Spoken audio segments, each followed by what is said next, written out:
Since it was master planned in the late 90s, the Docklands has been without a school. And of course, you know, as we all know, a school is one of those key ingredients of any great community. The good news is now it has one. It's quite unique and it's very much of its place.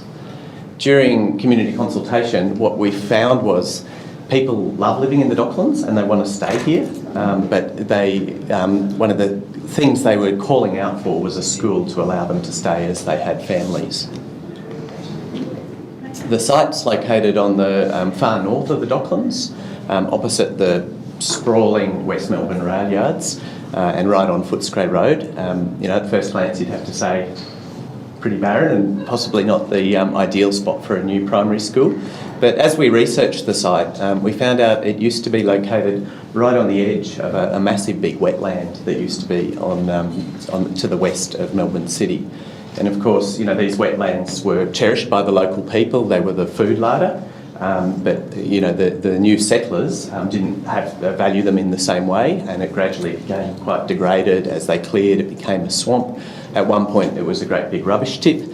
Probably a high point in terms of vibrance was when it was a slum during the Great Depression, and it sat empty for generations as a vacant lot. So this is really an opportunity to bring back that life and vibrance to this site.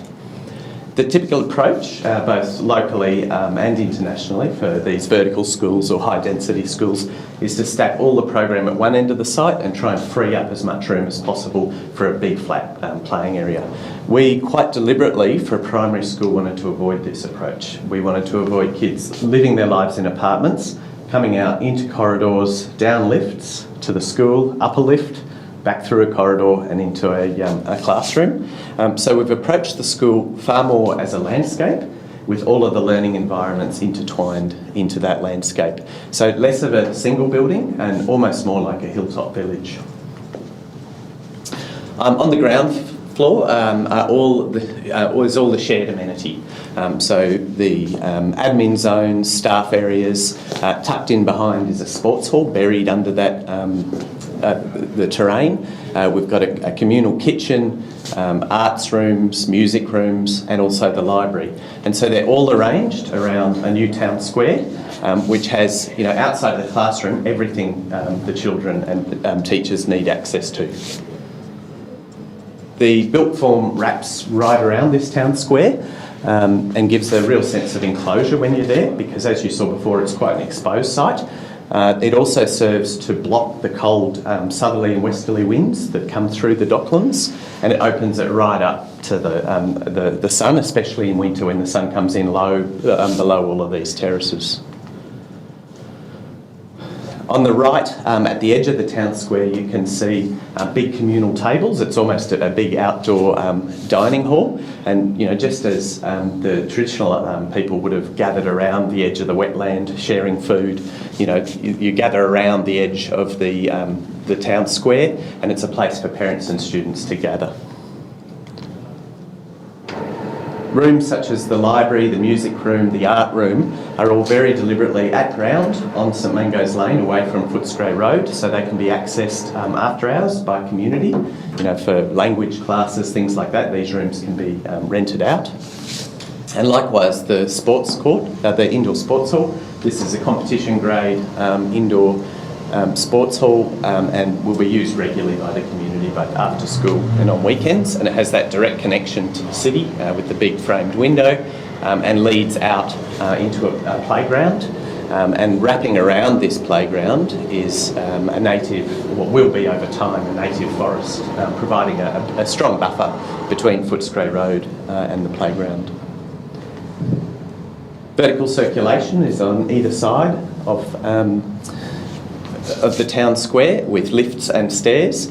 The stairs wrap around the lift cores, and the lift core at the main entry has been deliberately extended, and it's a clock tower, and it's really referencing, you know, these older buildings, older schools all through Melbourne that have their clock tower at the entry, reinforcing the idea that this is a civic building. And likewise, the choice of materials, the brick, the timber, the warmth of the toned concrete, they all differentiate this from what is predominantly a commercial and residential landscape in glass and aluminium panel.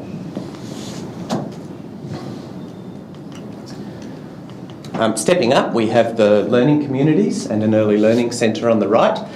These all read and act as almost individual buildings, terracing up the site, and they all interface with this terraced landscape. And the internal corridors were avoided.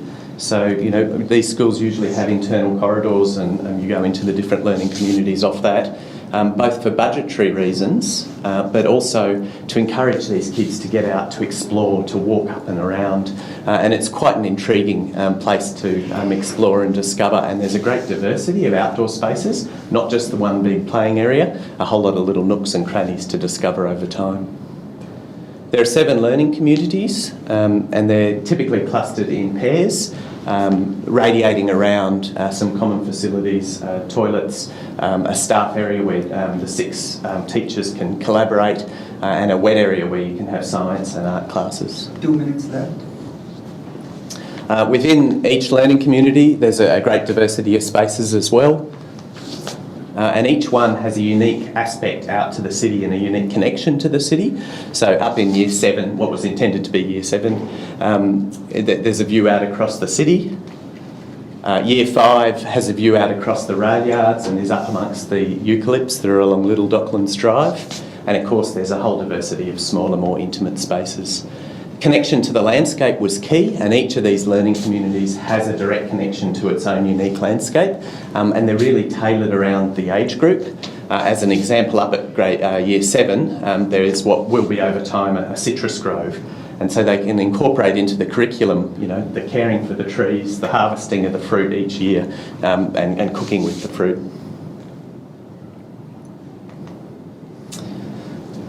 The steppe landscape makes the school almost feel bigger than it actually is. There's so many different aspects and view lines down, up and around, and it's a place that really unfolds, and the kids will discover over time.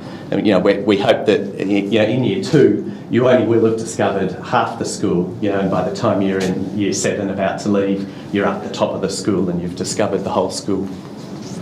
So I think as Melbourne, more and more Melburnians choose to live in the city and raise families in the city, schools like this will become more and more important. I think it's a model that offers a connection to the landscape that some vertical schools don't. And, you know, schools really are the glue, often in communities, that give a real sense of belonging. Thank you very much.